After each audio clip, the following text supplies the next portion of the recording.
Structural and functional definitions.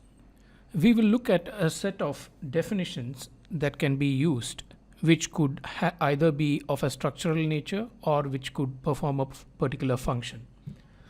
Now, whenever you name an element, you are naming it as a part of a structure, because a device, which is a combination of many elements, would have different parts in it. So whenever you name a device, you are attributing a name to a particular device, to a particular element in the device. Now, each element that you describe should have a descriptive name. So there should not be any element in your claim without a descriptive name. And you normally use words in their common meaning. You do not attribute any special meaning unless there is a cause for it. So the use of the word, if there is an ambiguity, the dictionary meaning or the common meaning will be attributed to it. So you always use words. For instance, if you use a heater, the heater is understood in its normal meaning. In cases where you want to give a special meaning, the special meaning has to be defined in the specification and the claims. Now, one way to do that is you mention in the specification that there is a special meaning, and the special meaning is also attributed to the claims appended. Or you use similar language to say that the special meaning is not just for the specification but also for the claims. Now, the special meaning, once it is defined, then every time you use that word, it gets the special meaning. Now, there is no need to capitalize a particular word because you have given a special meaning. You just use it in the normal form. Now, you have to be careful in choosing the descriptive name for the element, because the descriptive name will decide the breadth of your claim. So if you are using a tape recorder, for instance, as a descriptive device, as a descriptive name for a recorder, alternatively you could use a means for recording, which could be a functional way to define it, or a recorder simply, which means it could also include a digital recorder. So how you choose the elements, if you give a narrow definition or a broad definition, will depend or will decide the breadth of your claims. If you don't define something using the structure, like if you don't define element through as a part of a particular structure, the other alternative is for you to define it as a function, what we call a means for definition, a means for dash, a means for recording, a means for floating, or a means for supporting. So which means it's a means for connecting. All these functional definitions tell you that this can be an alternative way to define a structural element. So a structural element, rather than calling it a connector, you could call it a means for connecting, which will become functional, and it will become a broader definition in itself. It could be any means for connecting. Now, you have to use appropriate adjectives when you're naming the elements. For instance, if your elements comprises of multiple layers, then you would use the correct adjective to state the outer layer and the inner layer. If the elements are identical, then you can use the first and the second, depending on how you are mentioning them. For instance, many a times they will be support members, so multiple support members. So you can name them as the first support member, the second support member, the third support member, and so on. So when there are identical elements, you have to qualify them to distinguish them from other members.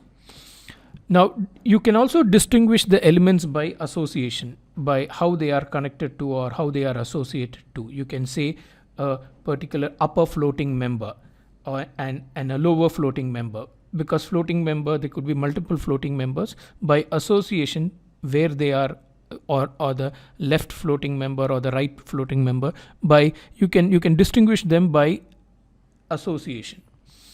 So once you assign a name to an element, you have to use that name consistently. the name that has been assigned has to be used consistently so that there is no ambiguity. You cannot refer to something as a layer in one place and then later on call it an outer layer or the left layer. So the names have to be used consistently to avoid ambiguity, and if there is ambiguity, it can be a reason for invalidating your claim. Now the best help is in using dictionary and the thesaurus. The thesaurus gives you alternative terms for any given word, so you could use that to broaden the language or to capture a much broader word for an element which you are using. Now you can define the elements structurally by giving them it a descriptive name, as we had seen. For instance, connector would be a descriptive name. You could also define them functionally. Now when you define an element functionally, you define that element through its function. Rather than describing it as a part of a structure, you describe the function that it does. For instance, the common way to define elements functionally is by using the phrase means for dash. Now, or a step for doing something, a means for doing something. Now, for instance, a device for floating. Rather than calling it a floating device, you can call it a device for floating. So you are essentially using a function to define the term. Or an apparatus for removing seeds. Now, an apparatus for removing seeds is much better than apparatus which removes seeds. So you should try to avoid phrases like which from the function. The means for dash is used as a form of claim limitation. Once you use a element or you define something as a means for doing a particular function, it limits the claim for that particular function. You could also, instead of using a means for definition, you could use the structural definition. So instead of using means for heating, you could also say call it a heater. Now, use of functional language. Now, there are alternatives for a means for definition, which is what we call a functional language. Instead of using a means for, you use a function. Some examples: providing can be used to describe some operation. Creating can be used for describing what has been created in some physical property, such that the functional relationship is achieved. Such that followed by what is the functional relationship that is achieved. Whereby to describe the effect that happens. So that to describe the desired end result. When you use functional language, it covers a structure.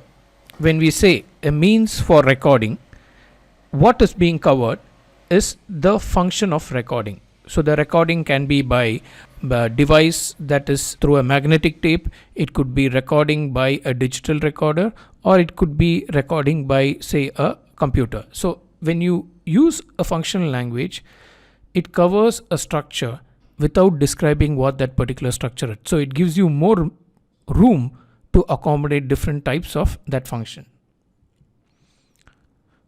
Now, you should recite the function immediately after describing the element. Once the element is named, you have to describe the function so that there is no doubt with regard to which function relates to which element.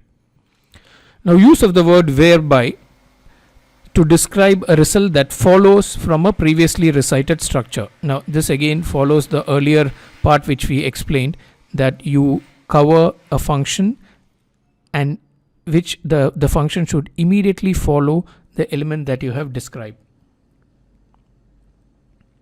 The elements have to be ordered either structurally or functionally. Now, functional ordering is ordered in the degree of closeness to the element on which it operates. An engine mounted on the chassis.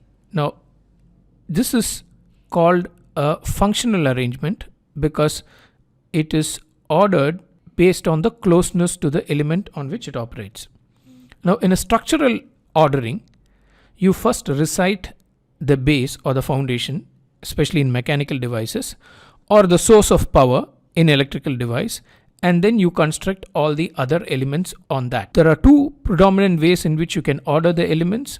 You can either order them structurally, which is how it is constructed, or functionally based on how it operates.